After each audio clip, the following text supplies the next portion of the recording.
Si vous êtes kiné ou préparateur physique et que vous cherchez des équipements robustes et fiables, je vous invite à aller voir les marques Laroc et Genentech Med qui fabriquent des appareils dédiés à la musculation et à la rééducation 100% made in France.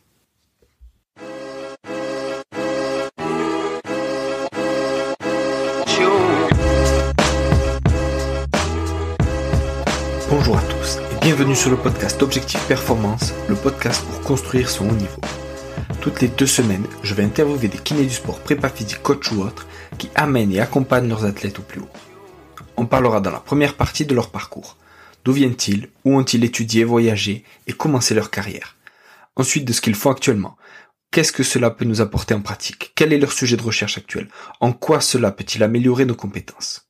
Et enfin, on abordera leur mentor, leur livre préféré et comment est-ce qu'on peut les contacter. Comme d'habitude, je compte sur vous pour mettre 5 étoiles à cet épisode sur votre plateforme d'écoute préférée. De la même manière, je vous encourage à partager cet épisode sur les réseaux sociaux, notamment LinkedIn ou Instagram. C'est clairement là où je suis le plus actif et c'est ce qui m'aide le plus pour faire connaître ce podcast. Bonne écoute à tous. Salut Song. Salut Julien. Merci à toi d'avoir accepté ma demande d'interview. Merci surtout à toi de m'interviewer, c'est gentil. Ouais, ça faisait un moment que je suivais un peu sur Instagram, puis on avait échangé, puis voilà, je sais que tu discutais avec d'autres confrères comme Massamba, comme Adrien, tout ça. Et donc voilà, j'étais intéressé par ton parcours parce que à la base t'es entraîneur de basket. Est-ce que tu peux nous expliquer un peu, voilà, justement d'où tu viens, comment t'es arrivé en tant qu'entraîneur de basket, et après comment t'es passé en tant que kiné?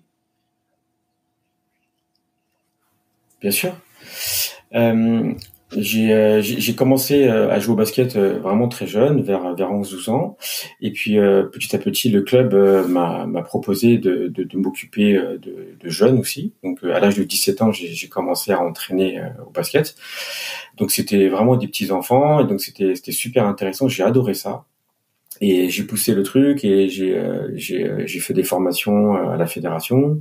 Donc j'ai continué et donc j'ai entraîné au Paris University Club pendant très très longtemps. Et je crois que j'ai pas arrêté et donc voilà. Et donc après par la suite après le bac j'ai fait des études de STAPS. Et donc c'était en lien avec l'entraînement quand même un petit peu. Et puis après j'ai basculé directement vers kiné par la suite. J'ai refait des études, j'ai repassé une prépa kiné. Oui. J'ai fait prépa kiné, puis je suis rentré dans une école à Paris. Voilà. Ok, super. Et alors, justement, dans ton parcours, t'as entraîné presque pendant 20 ans. Qu'est-ce qui t'a plu et qu'est-ce qui a fait que, entre guillemets, ça t'a pas suffi puisque t'as voulu rebasculer sur kiné après? Alors, c'est sûr que quand t'es jeune et que tu entraînes, ça te fait de l'argent de poche, c'est super cool. Mais en grandissant, tu t'aperçois que tu peux pas vivre de ça. Enfin, ça reste très compliqué, quoi, et très précaire. Et il fallait que je trouve quelque chose qui me plaisait vraiment et même viscéralement, parce que je pense que quand on se lève le matin, c'est parce qu'on aime ce qu'on fait. Et ce qui m'allait le plus, c'était la kiné, parce que déjà d'une part, j'aime bien prendre soin des gens. Et ensuite, il y avait un lien très très fort entre le basket et l'entraînement basket et la kiné, c'est la motricité. Ouais. Donc quand j'étais entraîneur de basket, en tout cas en jeune, je me posais toujours des questions sur comment fallait intégrer au mieux la pédagogie. Comment trouver la bonne pédagogie pour que le jeune puisse bien faire son tir en course, bien poser son appui. Et donc en me renseignant pas mal, je me suis orienté plutôt sur les pays de l'Est. Donc tout ce qui est Croatie, j'ai fait des stages, etc. là-bas. J'ai adoré leur façon de faire, leur façon de voir les choses.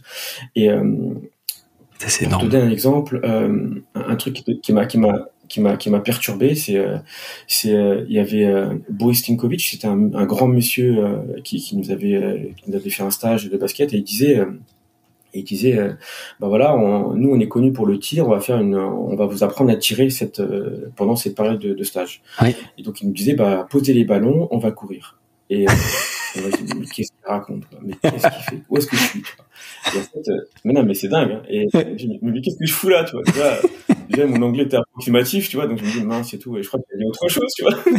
Non, je garde la balle, tu vois. Et non, c'était pas du tout ça. Il fallait vraiment poser la balle et il fallait courir, enfin donc trottiner et t'arrêter. Et en fait, il regardait comment tu plaçais ton appui.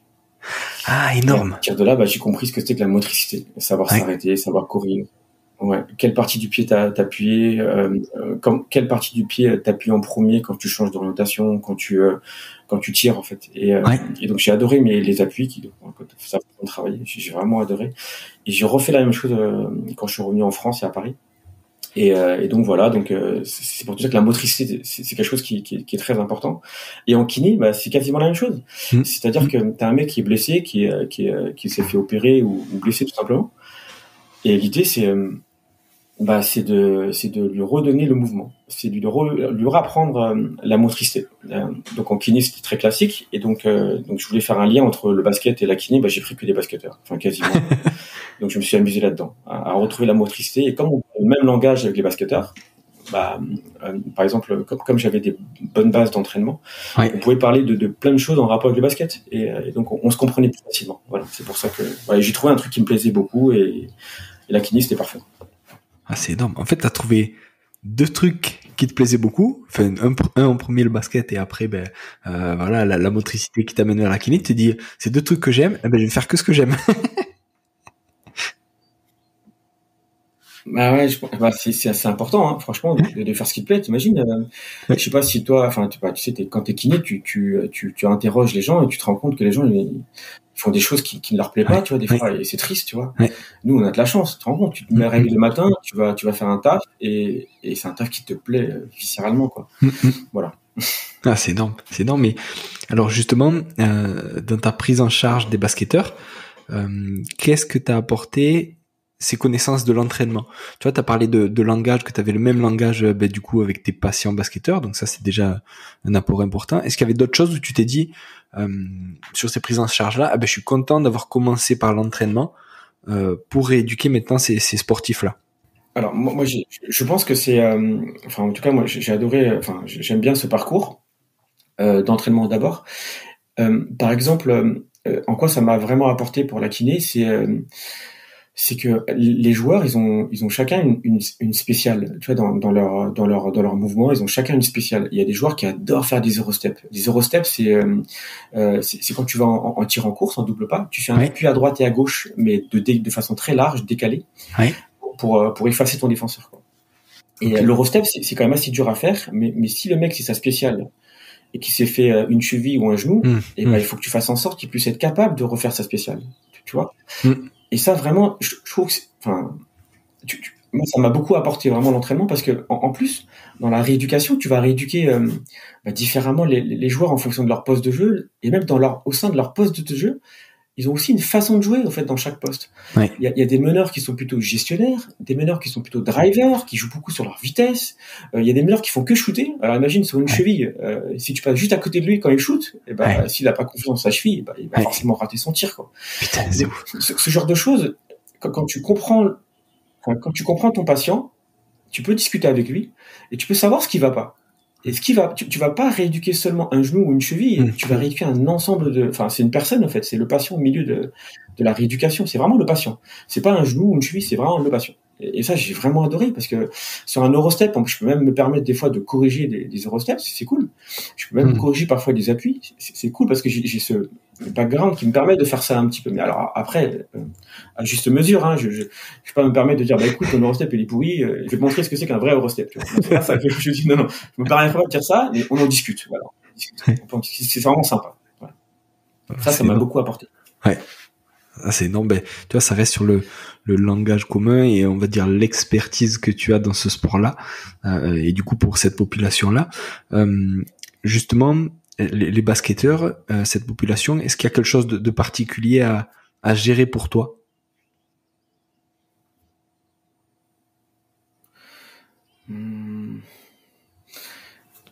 En jeune, oui, quand même. Tu vois, quand tu demandes, au début, je faisais beaucoup de critères subjectifs sur des questionnaires, etc. Et je me suis aperçu que mes questionnaires étaient biaisés et faussés, et ça me saoulait. J'ai beau essayer de faire comprendre aux jeunes Quand je dis aux jeunes, c'est U18, hein, c'est 15, 16, 17, 18. Enfin, 16, 17, 18. Parce que ces jeunes-là, quand tu leur poses la question sur les santé, s'ils vont bien, s'ils ont bien dormi, oui, j'ai bien dormi, oui, tout va bien, tout va bien. Parce que je veux jouer ce week-end. Tu vois et tu les vois pas, tu les vois arriver en boitant, mais si ça va, t'inquiète, ça va, je marche comme ça. Je suis né comme ça. C'est compliqué, tu vois. Et en fait, mais c'est vrai. Hein. Mais je suis né comme ça. Mais je marche comme ça, Song. Et je fais, mais non, mais sérieusement, quoi. Et donc, tu vois, donc j'étais beaucoup plus orienté vers des tests plutôt objectifs. Oui. Et donc ça m'a permis de voir que tu vois, t'arrives pas à le faire, tu vois. Donc tu comprends que ça peut être dangereux pour toi. Et donc ça, en fait, l'idée c'est de créer une confiance. C'est vraiment de créer une confiance avec les joueurs. C'est vraiment très compliqué ça parce que en début de saison, tu vois, moi je m'occupe, je suis consultant sur les Metropolitans de U18. Oui. Je suis consultant chez les Metropolitans de U18 et ce qui s'est passé, c'est que quand je les ai eu 1 an ou 2 ans, c'est parfait, on se connaît bien, il y a une relation de confiance qui se crée. Et donc ils peuvent tout me dire. Et d'ailleurs la première chose que je leur dis, c'est tu sais ce que tu vas me dire, je suis pas obligé de le dire au coach. Et donc déjà ça pose les problèmes, quoi. C'est bon. Je suis pas obligé de. Je leur ai même dit à un moment donné, j'ai un joueur qui se braquait un peu dessus. Tu sais, tu peux même porter plainte contre moi si je balance des trucs sur ton coach. Et elle me fait, ah ouais, t'es sûr et tout. Bah ouais, t'inquiète, tu peux même porter plainte et je perds mon boulot. Et là, tu vois, direct, le mec dit, ok, bon c'est bon, il rigole pas son et tout. Et du coup, on fait ce podcast en direct de la prison. C'est la relation de confiance qu'il y a à créer. Pardon? Et du coup, on fait ce podcast. Du coup, on fait ce podcast en direct de la prison. Merci, Song. Ouais. non, on est chez moi là. Mais donc la relation de confiance, c'est très très dur, je trouve. Et donc après, ce qui est compliqué aussi, c'est que tous les ans, t'es obligé de créer ça parce qu'il y a les nouveaux joueurs qui viennent. Et comme les nouveaux joueurs viennent, ils viennent d'autres clubs. Et donc, quand on se connaît un petit peu, ça va. Mais quand on se connaît pas du tout, il a jamais entendu parler de moi. C'est le coach qui lui a demandé de venir me voir. Mais là, ça pose problème un petit peu parce qu'il se dit, mince, je viens là parce que je suis obligé de venir. Et en fait, l'idée, c'est, non, tu viens parce que c'est pour ton bien. Et l'idée, c'est de trouver s'il y a des trucs qu'on peut améliorer, quoi. Voilà. Super.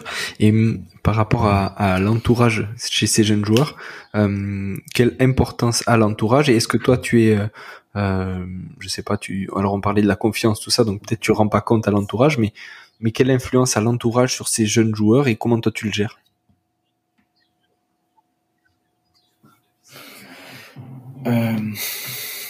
C'est une très très bonne question. J'ai un cas là typiquement. C'est un joueur qui s'est fait opérer, et donc donc t'as le directeur technique qui m'appelle et qui me dit il faut vraiment que tu t'en occupes et tout. Je dis écoute, je m'en occupe, pas de souci.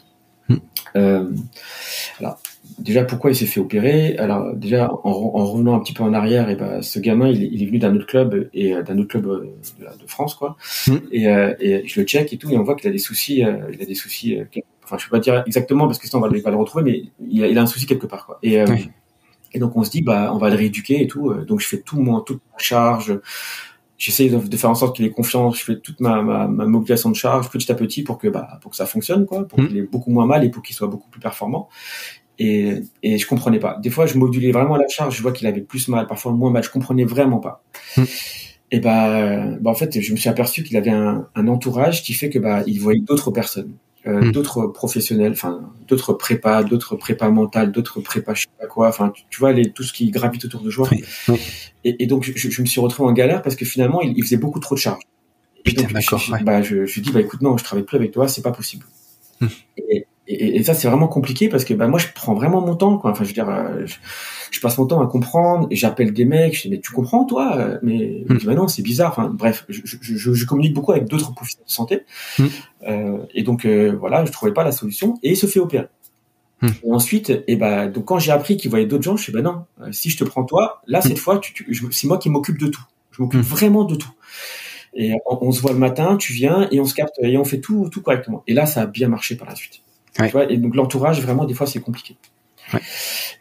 Et ensuite, une autre complication aussi par rapport au staff, c'est que je ne suis pas salarié du club parce que je peux pas être salarié du club. Parce que si tu es salarié du club, tu as vraiment des comptes à rendre au club. Tu dis, ok, lui, qu'est-ce qu'on fait? Est-ce qu'on peut le faire jouer ce week-end? Non, je pense pas. Ah si, il devrait jouer ce week-end. Non, il peut pas jouer ce week-end. Si, il va jouer ce week-end. Tu vois, c'est comme ça. Je dis bon, donc, moi j'ai pas envie d'avoir ces problématiques-là, tu vois. Et donc non, pour moi, je suis désolé. Enfin, t'es à risque ou pas à risque, et puis après tu fais ce que tu veux, quoi. Mais en tout cas, je t'informe. J'ai un peu plus de liberté avec ça. Ça me permet d'avoir plus de liberté avec ça. Ouais. Ah, c'est énorme. C'est énorme parce que tu sais, c'est tout ce qu'on dit, consentement éclairé et tout ça. Tu lui dis, voilà, moi, mon avis, je pense que, t'as un gros risque de récidive, etc. Donc, tu peux pas y aller. Après, je fais pas partie du staff, tu vois, c'est là où ton positionnement, justement, en dehors, il te permet, de dire ça. Et après, c'est, voilà, tu as on va dire ton libre arbitre. Et moi, je t'ai donné mon avis. Et après, c'est à toi et au coach et tout ça de prendre la décision. Donc, ouais, c'est un positionnement qui doit être appréciable, je pense, pour toi. Ah je suis là, c'est beaucoup mieux là. J'ai beaucoup moins de stress pour le gamin, etc. Et c'est beaucoup mieux, quoi. Ouais, c'est sûr que c'est beaucoup mieux. Et Song, est-ce que tu as une pathologie préférée? Tu vois, un truc, c'est moche de dire ça, mais quand tu vois un joueur arriver avec cette pathologie, tu te dis putain, je vais me régaler. Ah, c'est vraiment moche, ouais. Alors, non, vraiment pas. J'ai pas de pathologie j'essaie de, déjà, ce qu'on a, je peux dire ce qu'on a comme pathologie beaucoup, c'est les chevilles et les genoux, tu vois. Ouais. Après, on a des problèmes de hanches aussi. Donc après, préféré, non, parce que des fois, tu vois, par exemple, pour la cheville, on a l'impression qu'il y a une logique, tu vois. Et en fait, des fois, il n'y a pas de logique du tout. Et des fois, tu dis, mais pourquoi il a mal là alors qu'il devrait pas avoir mal là, tu vois. Et donc c'est beaucoup de réflexion à chaque fois. Donc le truc où je me régale le plus, c'est quand je les vois sur le terrain et qu'ils s'éclatent. Là, c'est bon. Là, je me dis, on a fait du bon boulot. Mais non, pour les pathos, j'en ai pas vraiment. Je m'occupe beaucoup de genoux et de chevilles. Après, si tu me demandes le poignet, non, c'est pas un truc que je vais kiffer, par exemple, tu vois.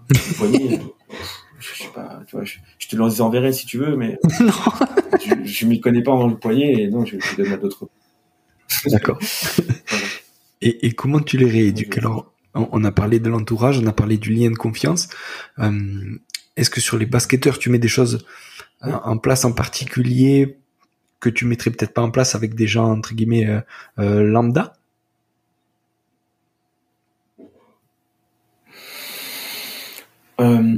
Si je peux avoir si je peux les avoir sur plateforme avant, ce serait vraiment cool. Donc en début de saison, durant le mois d'août, j'essaie de passer.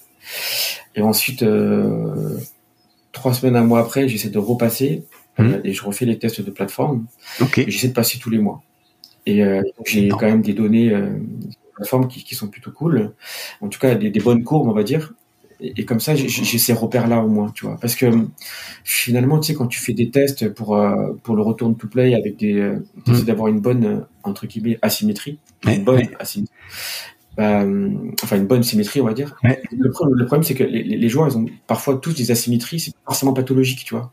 Et quand tu le sais pas, et des fois, tu te dis, on va essayer de faire en sorte que ce soit vraiment symétrique, que ce soit vraiment bien, en plus, t'as le temps et tout. En fait, non, parce que peut-être qu'il a évolué comme ça, tu vois.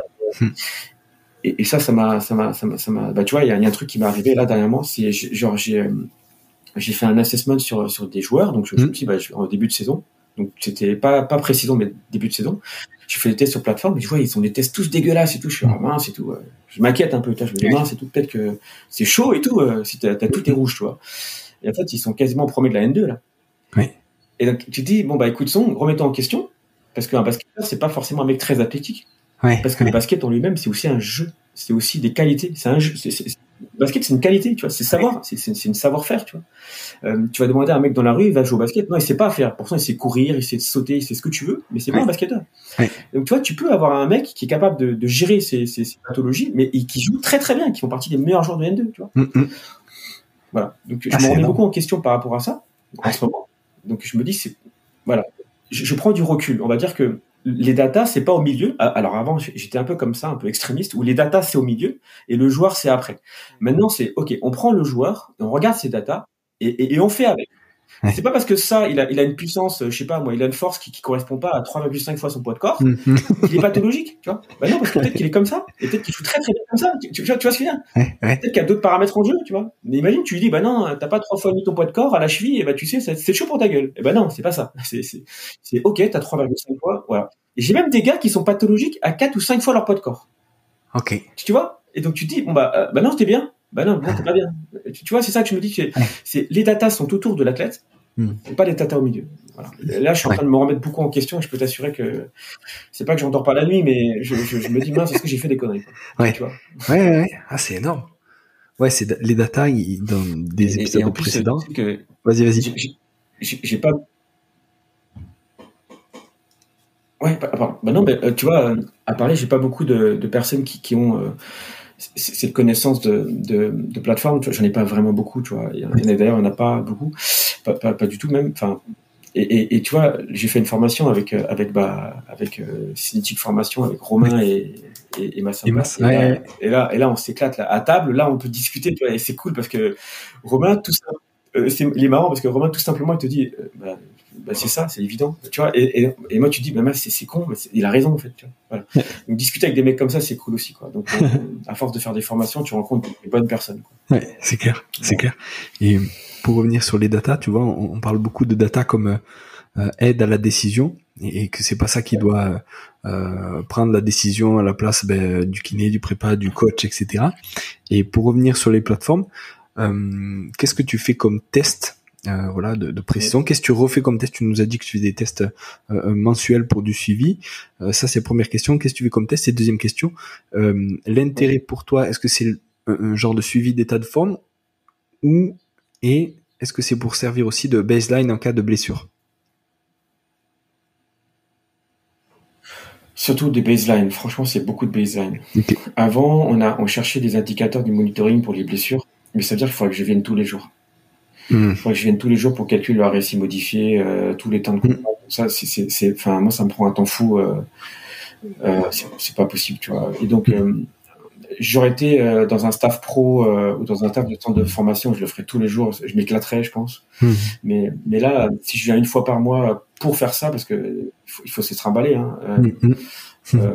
Non, moi c'est vraiment que des repères par rapport au baseline de blessure. Et maintenant, mais vraiment ça c'est cool parce que tu vois, on les teste depuis pas très longtemps, tu vois, ça fait quoi? Ça fait 20 mois que je les ai quasiment. Tu vois. Et en fait, ce qui est cool, c'est que on peut comparer les joueurs de façon intergénérationnelle.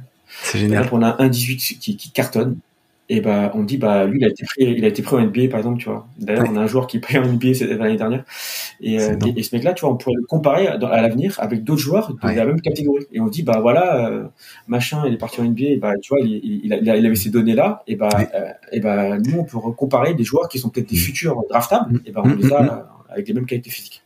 Ouais, ça, c'est vraiment cool, ces data-là.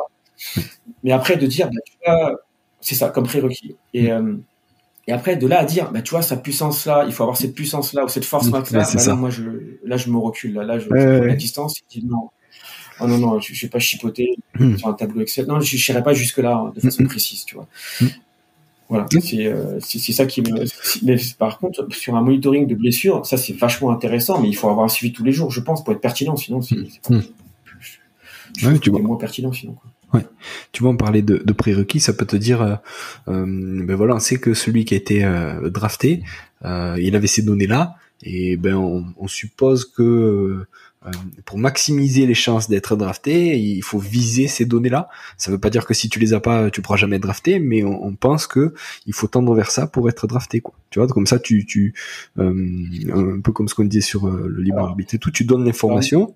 Et après, tu donnes entre guillemets la visée avec peut-être une erreur autour, mais voilà. Alors, je comprends ce que tu veux dire. Je ne pense pas que si tu as ces performances, tu vas être drafté. C'est pas ça qu'on dit. Ouais. C'est qu'on dit le joueur qui s'est fait drafter, quand il était en U18, il avait ces valeurs-là. C'est tout ce qu'on peut dire. Mais Ouais. de là à dire à un enfant, bah écoute, le mec qui s'est fait drafter, il avait ces valeurs-là, c'est à titre indicatif. Par contre, ce qui peut être cool, c'est par exemple, on a des smart speed, tu dois les avoir aussi. C'est des cellules qui nous permet de calculer le temps que tu fais sur certains tests. Et par exemple, sur un suivi d'un joueur qui voudrait se faire drafter, et tu vois, sur NBA.com, tu as des données sur des shuttle runs. Ouais. Le shuttle run, c'est t'as 3 balises, t'es au milieu de la balise, tu te déplaces latéralement d'un côté, si la lumière s'allume de ce côté, bien sûr. Donc la lumière s'allume, tu pars d'un côté, tu repars de l'autre extrémité, et tu reviens au milieu, ça donne un temps. Et ce temps-là, le temps de shuttle run, on peut se comparer à un joueur NBA ou plutôt à un joueur qui s'est fait drafter en NBA. C'est énorme. Ou à un profil de joueur qui a le même profil, tu vois. Pour donner un exemple, je sais pas, un poste 4 fuyant, un poste 4 c'est un ailier fort, c'est un poste 4 très fuyant qui est parfois peut jouer à l'aile ou en poste 4 s'il doit faire un jeu à l'intérieur, un post-up. Et ce joueur-là, on a un style, on se compare par rapport à un joueur un NBA, un style de joueur NBA, on a ses valeurs et on peut les comparer. Où on se dit, il faudrait avoir ce cut-off. Tu vois? Ouais. Voilà. Donc ça, c'est très intéressant, je trouve, d'avoir des valeurs. Mais de là à se dire, tu vas avoir ces valeurs pour te faire drafter, non, parce qu'il y a des joueurs qui se font drafter et qui n'ont pas ces valeurs-là. Voilà. C'est ce que j'en parlais avec un ami Rudy, sur lequel je pense qu'il faut pas mettre tous les datas au milieu, mais surtout l'athlète au milieu, c'est plus important. Luka Doncic, tu vois sur des tests, tu dis, la masse graisseuse est assez importante, tu vois, et pourtant c'est un tueur, tu vois. Donc voilà, et pourtant il doit pas sauter très bien haut. Enfin, tu vois, donc l'idée c'est pas tout mettre dans les datas. Voilà, les datas c'est les datas individuelles de l'athlète, du sportif. Voilà, et il faut essayer de travailler sur certains paramètres, mais de là à dire ça, la force max, etc. Moi je suis un peu gêné par rapport à ça. Ouais. Ah, c'est cool. Top. Song, est-ce que tu peux nous expliquer un peu comment tu organises une journée ou une semaine type? Tu vois, à quelle heure tu taffes, qu'est-ce que tu fais et à quelle heure tu finis, entre autres? Alors, ouais. En vrai, j'ai pas vraiment de semaine type, tu vois. Et en plus, en ce moment, je diminue carrément mon activité professionnelle parce que j'ai d'autres projets pour partir à l'étranger. Donc, je finis ma saison avec mes clubs. Ouais. Et puis ensuite, j'arrête avec. Je prends pas beaucoup de passion, quoi. Mais je peux te donner des exemples de journées vraiment très très denses. Mais mes journées les plus denses, je prends des patients un petit peu qui veulent être tout seuls, je les prends à 6h30. Et après je fais ma journée avec les joueurs. Ensuite donc les joueurs qui viennent de partout, c'est surtout l'été où c'est le rush parce que les joueurs souvent ils viennent les étés, ils sont d'origine d'Île-de-France, donc souvent ils viennent et on se capte à ce moment-là. Et après et ensuite, à partir de 16h, souvent on a des entraînements avec des clubs, donc je me pointe là-bas si je dois faire mes tests. Et puis voilà, ça c'est vraiment des journées très très condensées où je finis assez tard, je rentre chez moi à 20h et puis c'est compliqué. Mais sinon, les journées plus soft, le mercredi, le vendredi, où je finis à midi, et je vais au CrossFit parce que ça me fait bien aussi de faire un peu de sport à l'esprit. Parce que c'est vrai que c'est important de s'occuper de soi aussi, alors que avant je faisais pas du tout. Et après je m'occupe des enfants. Voilà, je suis père de famille, donc il faut vraiment. Je pense qu'il pour avoir un bon équilibre dans la vie, il faut avoir une vie familiale. Il faut avoir une vie familiale. Il faut vraiment s'occuper des enfants parce que nous les kinés, des fois, on travaille tellement je vois des kinés qui finissent à 11h et tout. Je sais pas comment ils font pour voir leurs enfants. Tu vois, félicitations les gars, franchement bravo, mais c'est dur quoi. Je trouve ça dur. Donc je pense que voilà. C'est pour ça que 16h30, tu veux les chercher à la sortie de l'école, c'est top. C'est génial. Mercredi, mais souvent je vais les chercher à l'école, ça se passe très bien. Et est-ce que tu veux nous expliquer un peu le projet pour l'Asie? Alors c'est vrai qu'on a fait après le Covid et même pendant le Covid, j'ai bossé aussi pendant le Covid parce que faisant partie d'un centre de formation, on avait des joueurs à disposition. Et vraiment avant le Covid, on voulait partir de Paris parce que les enfants, on les voyait mal grandir à Paris. Mais c'est vrai que mon activité professionnelle faisait que c'est sûr qu'on avait. Quand t'as un joueur NBA qui vient, il va pas se pointer à Tours, quoi. Enfin, il va rester à Paris. On embrasse l'Office du tourisme de Tours. C'est vrai, on en rigole, mais non, mais c'est la ville où je vais aller, donc c'est pour ça que, plus tard, si jamais on revient. Donc on s'est dit qu'on allait vivre à Tours parce que c'est ma femme, elle est de là-bas. Ouais. Et donc c'est pas évident. J'aurais peut-être moins d'opportunités d'avoir des super joueurs, tu vois. C'est sûr, ouais. Et donc on se dit écoute, quitte à partir loin, chaud, on part en Asie parce que les enfants ils sont métissés. Oui. Donc ils sont asiatiques et aussi ils sont franco chinois et cambodgiens. Oui. Et donc on se dit vas-y, chaud, on part en Thaïlande et tout. Donc voilà, on a un projet de partir au moins 10 mois là-bas. Donc 10 mois où je me trimballe parce que je me mets à l'anatomie pour mieux comprendre l'anatomie, je me trimballe une échographie, tu vois. Oui. Un échographe, pardon. Énorme, ouais. Et donc je vais me former là-bas, je vais me trouver un bec là, un échographe, je dis écoute, et toi, vas-y, apprends-moi, je te paye, tout, t'inquiète, apprends-moi. Et donc je vais apprendre l'anatomie, mieux comprendre un peu plus l'anatomie. Et puis je vais essayer de bosser là-bas. J'ai contacté Adrien Diouf, super sympa, grâce à toi, parce que je l'ai connu par ton intermédiaire, à écouter tes podcasts. Génial. Donc super disponible et tout, vraiment cool. Et donc il m'a donné des petits tips. Lui il est au Vietnam, donc c'est pas pareil, mais voilà. Ouais. Et donc il m'a donné des petits tips. Et puis j'ai des contacts là-bas, on va voir ce qu'on peut faire, quoi. Et si jamais je peux monter un projet et surtout que ça plaît à la famille, chaud, on reste là-bas. Ah, c'est énorme. Si ça plaît pas aux enfants et à madame, et on rentrera sûrement à Tours. Voilà. Ouais, c'est énorme. C'est énorme parce que c'est un test de 10 mois. Et puis, c'est exactement ce que tu dis. C'est on va dire une arrivée dans l'inconnu, mais vu que tu as un temps, entre guillemets, réduit, t'es capable de tout après. C'est-à-dire soit de rester, soit de revenir, on va dire, à un endroit où tu as des repères, etc. Donc, tu peux que gagner, tu peux que apprendre plein de choses en faisant ça, quoi. Totalement. Je pense qu'on peut que apprendre. Ouais, en plus, là-bas, le sport national, c'est la boxe thaï. Ouais. Et j'aimerais bien en faire un petit peu aussi, tu vois. Et même apprendre la boxe et voir d'autres schémas moteurs, tu vois. Ouais. Et peut-être apporter des datas là-dessus, tu vois. Et c'est énorme. Faire du CMJ, par exemple. Ça, c'est Romain Tourion qui m'a donné cette idée de faire des CMJ en faisant des pompes. C'est super intéressant aussi, tu vois. C'est énorme. Voilà. Non, mais plein de choses à faire. Mais l'idée, c'est pas de... Quand je parle de ce projet, souvent, toi, c'est cool parce que t'es quand même souvent ouvert, t'es quand même ouvert, tu vois. Mais quand je vois quand je donne ces projets à des gens de ma famille ou des amis très proches, ou des amis proches, on va dire, ils me disent, mais c'est fou quand même, tu sors d'une zone de confort où t'es bien, où tu bosses, t'as un bon cabinet, j'ai des bons cabinets, tout va bien, un truc que tu connais pas. Ouais. Et ça fait flipper un peu. Mais moi, je prends l'exemple de la station d'essence. Je dis toujours que, tu vois, quand t'es une voiture et que t'es proche de la station d'essence parce que t'as pas envie de perdre de l'essence.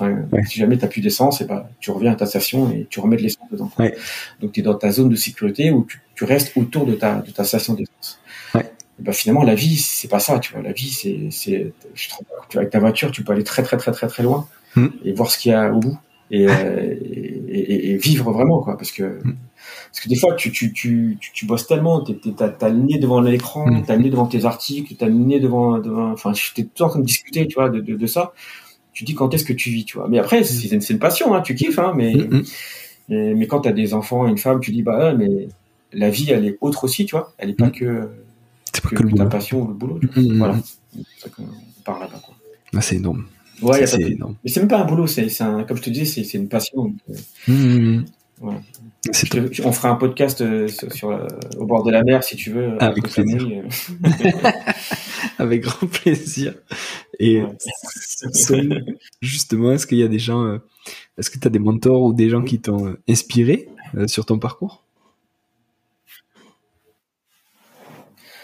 Alors, les mentors, j'en ai pas vraiment. C'est pas ce que j'appelle des mentors parce que c'est un mot très fort.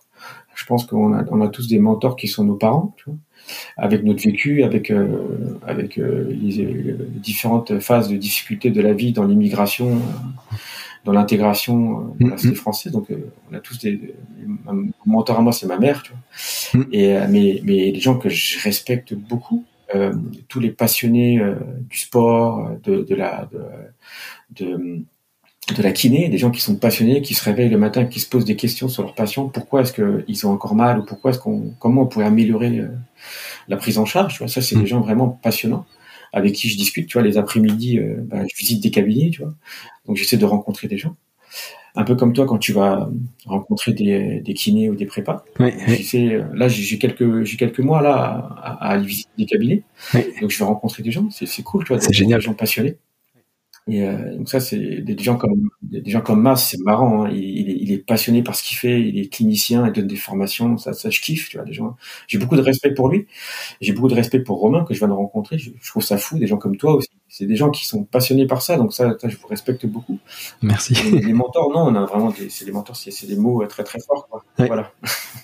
Ah, c'est énorme. Et en termes de livres, qu'est-ce qui t'a marqué comme livre, ou qu'est-ce que tu aimes relire de temps en temps? Moi, je relis beaucoup en ce moment le livre de Daniel Bove sur le take-off. Je le lis beaucoup. Enfin, je le lis beaucoup, je le relis pas mal.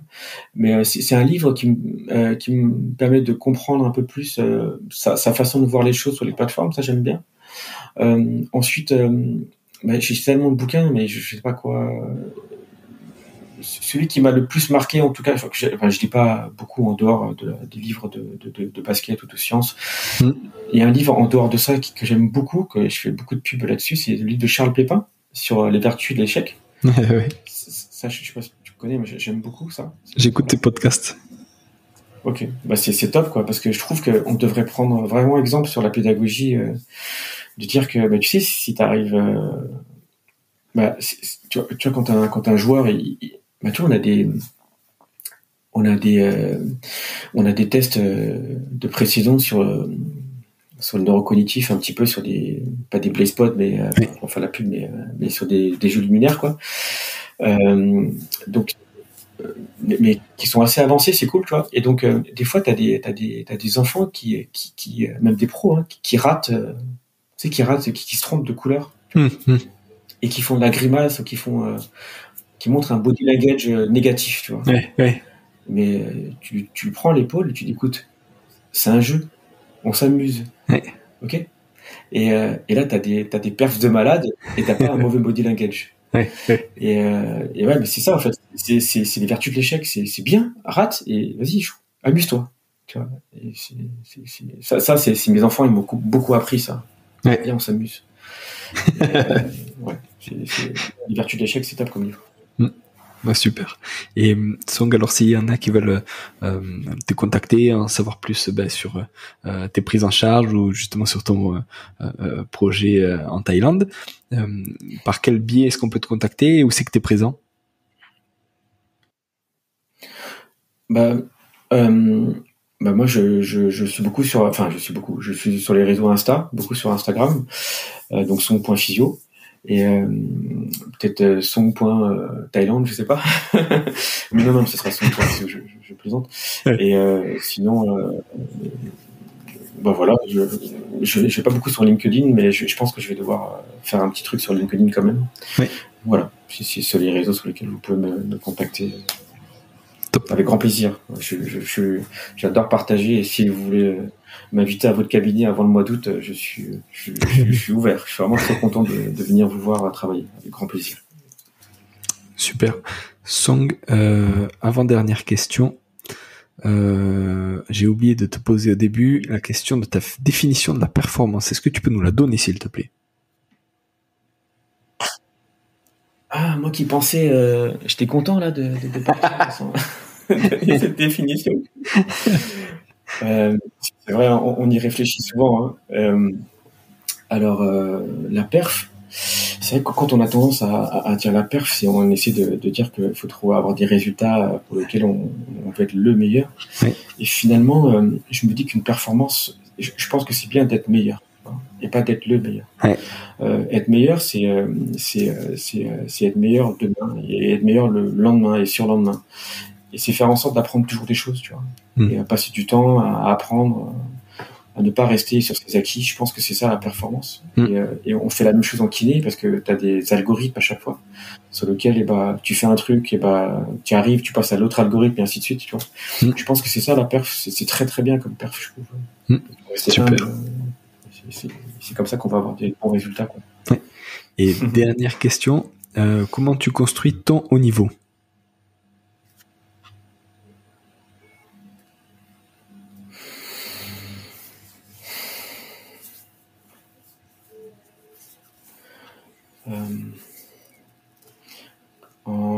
En bossant tous les jours, en écoutant les autres, en se remettant en question systématiquement, tout le temps, parce que c'est vrai que des fois on a l'impression que quand on pose des questions, quand on se remet en question, on n'avance pas.